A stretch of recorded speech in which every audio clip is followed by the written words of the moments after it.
আসসালামু আলাইকুম, আশা করি সবাই ভালো আছেন এবং সবাইকে শুভ সকাল। তো এখানে সকাল থেকে প্রায় 2-3 ঘন্টা যাবৎ অনেক বৃষ্টি হয়েছে। বৃষ্টি হওয়ার কারণে আমি যেখানে ছাগলগুলো ছেড়ে দিই সেই মাঠগুলো সম্পূর্ণভাবে দেখা যায় বৃষ্টিতে ভিজে শেষ।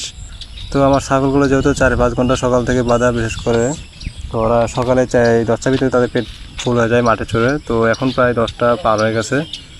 তো বৃষ্টি প্রায় শেষ। তো আমি ভাবলাম যে ছাগলগুলো একটু ছেড়ে দিই, 1 ঘন্টা জায়গায় মাঠে খেলে পেট ভরে যাবে। তো দেখতে পাচ্ছেন কি দুষ্টামি করতেছে, খাওয়ার কি তারা শুধু দৌড়াইতেছে, খাওয়ার চেয়ে দৌড়াদৌড়ি বেশি করতেছে। তো যারা ছাগল পালন করেন তারা অবশ্যই কষ্টগুলো ভোগ করেন, বিশেষ করে বর্ষাকালে।